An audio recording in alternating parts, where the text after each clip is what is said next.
And good morning, everyone. Happy Monday morning to you, and welcome back to Morning Musings. My name is Don K. Preston. I am the president of Preterist Research Institute of Ardmore, Oklahoma. Hope you had an absolutely fantastic weekend.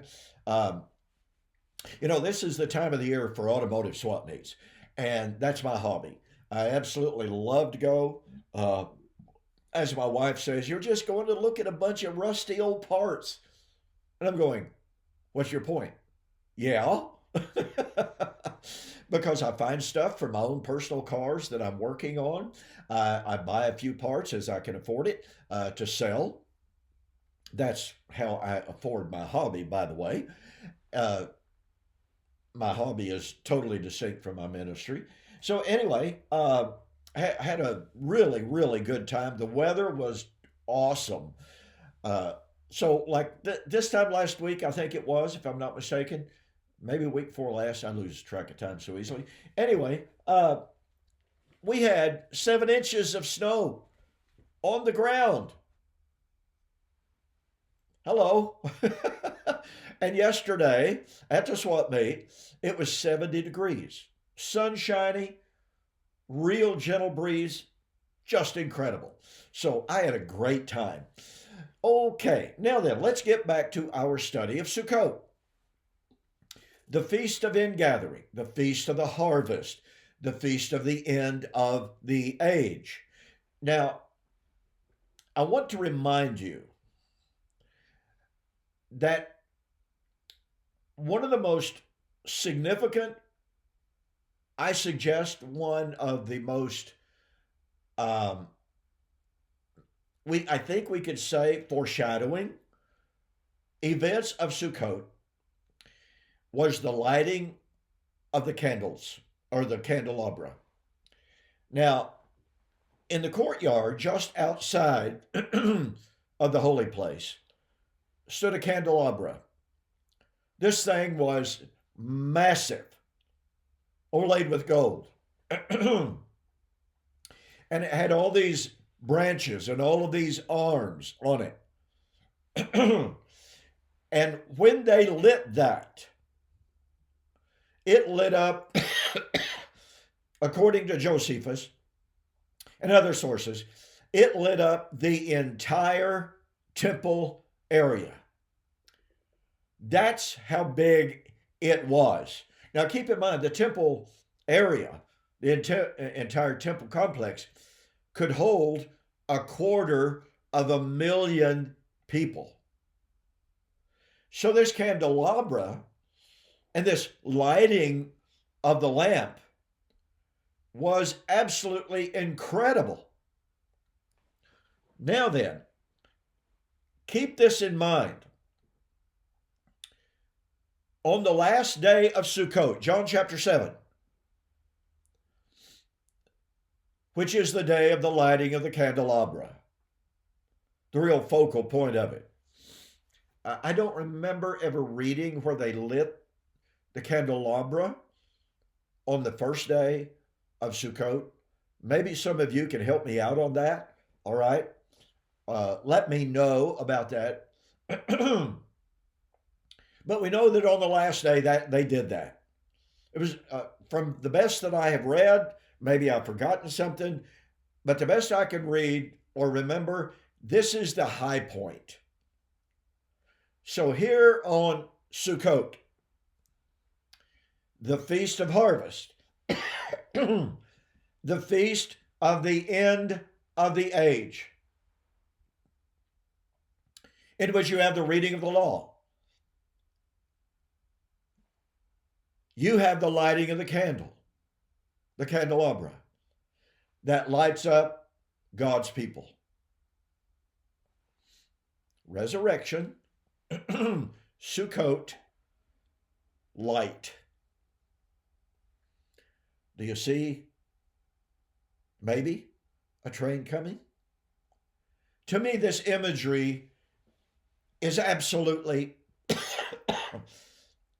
absolutely fantastic. It's absolutely beautiful.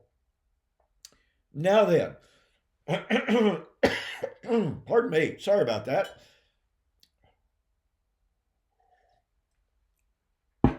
I don't know if that'll help or not, but it tastes good. Let's go.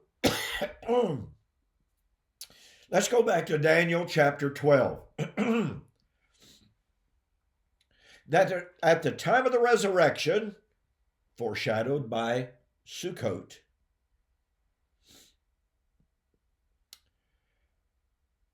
we find something very, very remarkable. Let me read that to you. Daniel chapter 12, verse 3. And those that are wise shall shine as the brightness of the firmament, and they that turn righteousness as the stars forever and ever. Now, I've got to share with you, there are some scholars who actually say, who interpret this to mean, John Collins is one of them, who actually say, well, what this means is that the eschatological hope was that at the time of the resurrection, the righteous, their face, their bodies would actually shine. And they would become luminaries in the sky, perhaps. And I'm like, what? Can people not see the fallacy of such wooden literalism? Okay, enough on that. So those that are wise shall shine as brightness. Now remember, Jesus in Matthew chapter 13, 39 and 40 said that at the end of the age, the suntelia tu aeoniu, the righteous would shine forth as the stars in the firmament. He is echoing Daniel chapter 12, verse 3. So, at the end of the age, at the time of the harvest, at the time of the resurrection, the righteous would shine forth. Now, it's really fascinating, and I think extremely important, that G.K. Beale and other commentators as well, they come over here to Philippians chapter 2, and Paul, writing to the Philippians, says to them, I want to read this to you and not quote it. I could quote it, yes.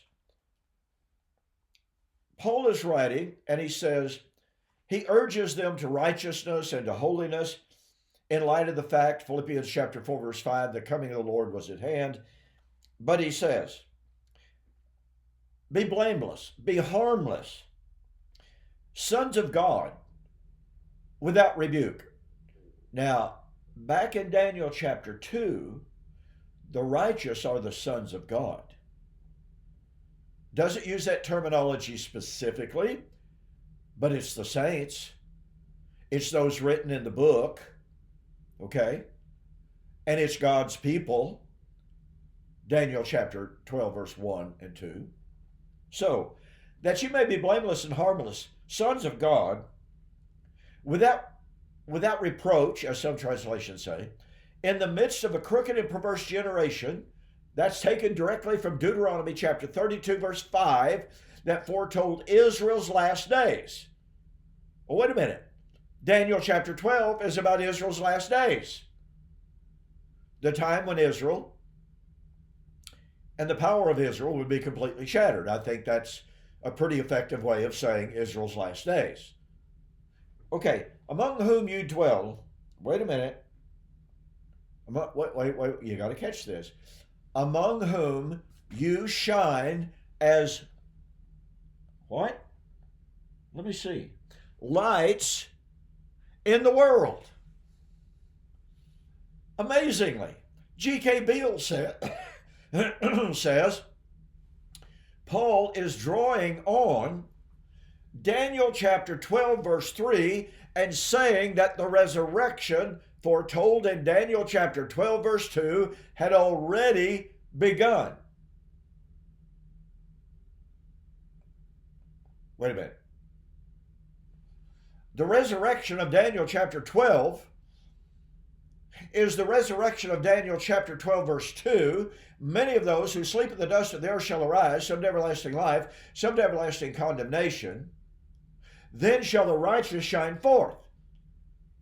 Greg Beale and others say, well, Paul quotes Daniel chapter 12, verse 3 in Philippians chapter 2, verse 15 to say that the resurrection of Daniel chapter 12, verse 2 had already begun. But that means, logically, that the resurrection of those who are sleeping in the dust, and we're told that's got to be physical resurrection, because, as Kenneth Gentry used to argue, only physical bodies go in physical dust. Well, now he's changed radically, and he says Daniel chapter 12 is speaking of the corporate resurrection of Israel raised as the body of Christ in AD 70. Thank you very much. Amen. Okay, but do you see the point of Greg Beale and others saying, yeah, Philippians chapter 2, verse 15 shows that the resurrection of Daniel chapter 12, verse 2 had already begun. That means that physical resurrection had already begun, ladies and gentlemen.